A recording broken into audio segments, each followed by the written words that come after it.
What's going on, guys? It's the Filthy Casual, back with another Diablo 3 video. Today we're having a look at the Jade Harvester set, which is the starting set for the Witch Doctor for Season 17. Now I'm in the process of making a starter guide for Witch Doctor, and I thought I'll probably make a video on the set anyway, so I may as well do that now. And basically I'm just going to show you just how easy it is to clear GR70 with this thing. So I'm going to strip out all my Paragon except for move speed when we do the GR70 clear. But I thought I'll take you through the set, take you through the skills, give you a very easy way of playing it. Very low brain power, really tough set, really tanky, does tons of damage, really good for mobility, really good for speed. I'm going to give you a few swaps if you want to push the build to its limits, and also if you want to make it quicker and turn it more into a kind of speed farm setup. So they're the kind of things that I'm going to go. So it's kind of like a beginner's guide to Jade, really. Now before we jump into it, I just want to say welcome to all the new subs over the last couple of months. It's been absolutely amazing. Anyone who's left a comment or a thumbs up on the video, that's been absolutely brilliant. We'll go for a like goal of 5 likes today, because I'm not sure how many people who watch the channel do Witch Doctor, but it's a really great choice for Season 17. Very excited. I'm probably going to play Necro, but if I wasn't, I probably would roll a Witch Doctor because it's a ton of fun. So I think we'll start off with the bonuses for the set, and then we'll go do the skills, and we'll do the gear, do the rift, and then talk about some swaps, I think. So the Jade Harvester 2-piece basically states that when Haunt lands on an enemy already affected by Haunts, it instantly deals 3,500 seconds worth of Haunt damage. Now this basically means that when you click Haunt, which I've got on left click, if there's an enemy already affected by it and I click it again, it pretty much just blows them up. So the 2-piece is really strong. So for the Season of Night Mist theme, I'm going to recommend just getting the Jade set straight away. The LOM buff is probably not going to be as good as this. It's just very easy to use. Now the 4-piece Soul Harvest gains the effect of every rune, which is great. We'll go through that in the skills. And really importantly, the cooldown is reduced by 1 second every time you cast Haunt or Locust Swarm. So every time I left click my my Soul Harvest, we see it jumps there, the cooldown. So you know it comes down pretty quick. There's another way to get that back even quicker, which we'll go through, but basically all the runes and the cooldown is reduced. Same for if we pressed Locust Swarm, which is also on the bar. The 6-piece, this is damage reduction and damage. So Soul Harvest reduced damage taken by 50% for 12 seconds, so 50% damage reduction. This will be up all the time. This is your main way of blowing up enemies, so you will be using it all the time, so don't worry, it won't drop off at all.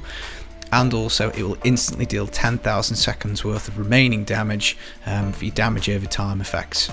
So basically 2-piece single target, very strong, blows stuff up. 4-piece Soul Harvest every rune, the cooldown comes back really quick. And 6-piece damage reduction and tons of damage for your damage over time effects. So looking at the skills, for left click we've got Haunt. This is going to be applied by clicking. Doesn't cost much mana, 4000% weapon damage as poison over 12 seconds, so that's pretty good. If an enemy dies, the spirit will haunt another enemy, and haunted enemies also take 20% extra damage, so that's pretty nice. Now whilst we're here, I think we'll have a little look at the cube. I'm going to apply Wormwood, which is a weapon slot. And this basically says that Locust Swarm continually plagues enemies around. So I'm not actually going to cast Locust Swarm, albeit it is on the bar. And this basically, again, it's a 1040% weapon damage over 8 seconds. And we've gone for the Cloud of Insects, which basically reduces damage taken by 25%. So this will be auto cast by the Wormwood in the cube, and Haunt will be left clicking. On right click we've got Piranhas, Piranha-nado. This is like a grouping skill. So when you click it like that, it will basically suck all the enemies in, which is really nice. So you can group them up, and then I'll show you how to blow them up in a second. They also take extra 15% damage, so you know that's pretty nice. So if you find an elite, you know, blue pack elite, something like that, you can cast Piranhas, Piranha-nado on it, and then you'll be able to blow it up. Horrify, we're going to numlock this. This basically will give us a 50% armor buff. It will be up constantly, so extra 50% armor for the Witch Doctor is really nice. Again, it's just a very set it and forget it, easy, lazy way, so I'm just going to numlock that so I don't have to touch it. Soul Harvest, we actually get all the runes on here, so basically what will happen is we will gain 3% intelligence, stacking up to 5 times, Now when we get to the gear, we'll show you how it's going to stack actually 10 times. That's 30% extra intelligence, so that's extra damage and toughness. We're going to get 5% mana for every enemy we harvest, which is great. We're going to get life every time we harvest, which again is very helpful, helps with the regen. Languish, we're going to get 10% per enemy harvested for armor. That's huge, you know, that's a huge armor buff when you get this up to 10 stacks. And you're also going to reduce their movement speed, which isn't too important because generally you'll be blowing them up, but you know, just in case you don't kill them, it's nice. Soul to waste, 5% extra move speed for each enemy harvested, and then Vengeful Spirit, so you know, they take a little bit more damage, but basically extra move speed, extra armor, extra mana, extra life. Now it really should be set to this because I want it on poison, because I've got poison on my braces, but yeah. So Spirit Walk, Severance, this is on a 10-second cooldown. This is one of the most OP skills in the game. You basically leave your body for 2 seconds, so you can cast it and razz around and nothing will damage you, which is absolutely brilliant. You know, really good skill. If you're about to be blown up or you want to get through some arcane lasers, you can just pop this and away you go. So it is really nice. Now you can pick Jaunt, which will give you an extra second on it, so that's pretty nice. You can go for Honoured Guest, which will give you some extra juice, but the way that we're playing it, or the way I'm suggesting to play it, you won't need the power at all. And then the other two I don't think are particularly useful, so you know, maybe swap it to Jaunt, but I like Severance. It's you know, it does make the rift quicker, and it, you know, it's quite nice to razz around really quick. Passives wise, we're going to go for Creeping Death, Haunt, Locust Swarm and Piranha's Amplification last almost forever. That's really good because obviously these things deal tons of damage. The extra 15% is really handy. Confidence Ritual, because you're going to be blowing stuff up with Soul Harvest as a close range build, that extra 25% damage is really nice. Swampland Attunement, this is just here for toughness, so you know, every enemy within 20 yards gives us a really good toughness boost. And then this is one of the absolutely most baller things that Witch Doctor has access to, which is the Grave Injustice passive. So you gain 1% life and mana and reduces cooldown of all of your skills by 1 second when an enemy dies within 20 yards. So you know, provided you're blowing stuff up with Soul Harvest, this is going off like crazy, and all of these skills get 1 second off. Now they're all on short cooldowns, you know, 10 seconds, 12 seconds, 10 seconds, 16 seconds. So provided you're blowing up enough enemies, these things will come back super quick, and that's really nice because it means you get a lot of time that you can use Spirit Walk. You can obviously Soul Harvest quite a lot, particularly if you're getting a big group of trash. You know, and Piranha and Ada, again, it's all just, you know, it all just synergizes very well.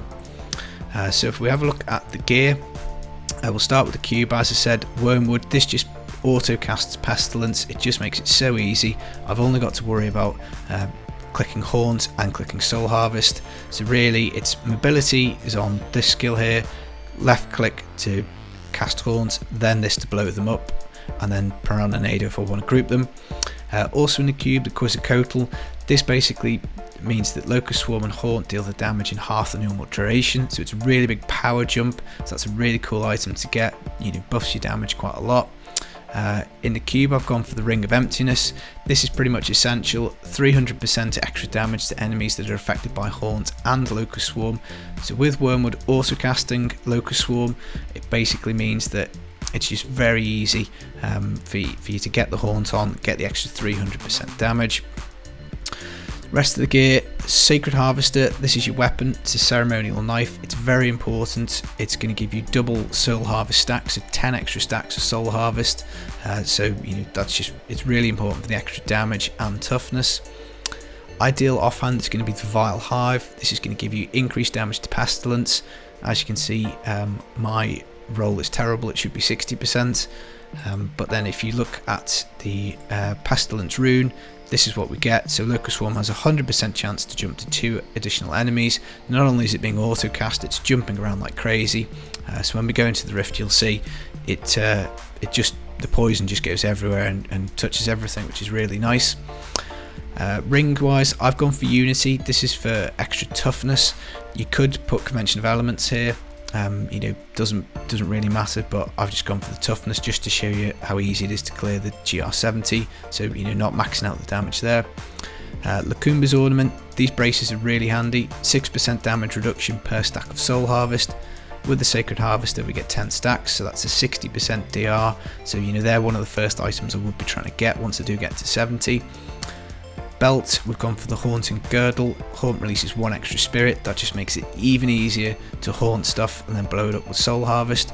But you know, you can take a Witching Hour, you could take a String of Ears, you could take you know, pretty much any belt that you want. It's not essential, but again it just makes life a little bit easier. And then Amulet and other ring, we've gone for the Endless Walk set, so the Traveller's Pledge and the Compass Rose. Now you probably don't need as much damage reduction in this, so if you didn't have a Unity for instance, or you didn't have this particular combo, you know, by all means you can swap them with something else, another, you know, Hellfire Amulet maybe with an extra passive, or you know, maybe Convention of Elements here or some other ring, but you know, you'll see. So realistically the rest of it is the 6 pieces of Jade. Now I've got, I think, 2 Ancients. This one does have a Despair on it because I've used the set to do my season journey, but it's, you know, it's only a 65, it's not particularly big. And the rest of the gear, none of it is Ancient, and most of it is not rolled particularly well. It's not amazing. You know, you'll get this gear in no time at all, and also don't forget you'll have your Paragon. You know, it's pretty hard to get up to GR70 without sort of about 250-300 Paragon anyway, but you know, as I say, you'll see that it's quite easy to do the GR. Now in terms of swaps to make this potentially quicker, you can take out a layer of damage reduction, so take out the Unity, stick a Ring of Royal Grandeur in the cube, wear the Ring of Emptiness, and that would allow you to equip Nemesis braces or put them in the cube, because obviously you'll then take your Quetzalcoatl and wear it, so you'd have that on, and in the cube you'd have your Nems and the Ring of Royal Grandeur. That will make it quicker. If you want to be a little less lazy, you can take Wormwood out the cube. You could put in a Furnace to do extra elite damage, you know, if you're going to push the build as far as you could. You might have to swap over your rune on Spirit Walk to get the extra power on a guest, so a little bit more mana, because Locust Swarm is very heavy on the mana cost. You can also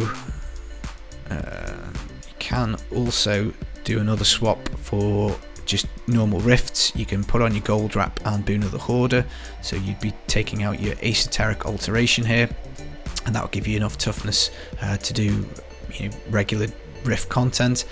And you can also swap the Wormwood for an InGeom if you just want to nail Spirit Walk every time you kill an elite, because it's on a 10-second cooldown, so InGeom would reduce your cooldowns by 10 seconds, so you just have that up, you know, throughout the whole rift basically. As soon as you kill an elite, you just go find another one and kill it. Legendary gem wise, Bane of the Trapped, Esoteric Alteration for the toughness, Trapped obviously for the damage, and then a Powerful again for Trapped. Now these are 65. I did actually clear my GR70 I think with literally just 25s on all 3, so it's not essential at all, but obviously the higher they are the easier it'll be. Gem wise, again they're not maxed, I haven't bothered because it's just for season journey, but you know, you could get extra juice out of, you know, your life gem in the helm. You can stick a cooldown gem here, that's absolutely fine, but again I've just kind of gone for the toughness just to make things a little bit lazy and a little bit easy. So that's the build. We'll do the GR70 now. It's an absolute doddle. Well, okay, I'll have to go get some keys and come back and film this later, but yeah, it's an absolute doddle. So what I'll probably do is just run a GR70 and then stick some music on it.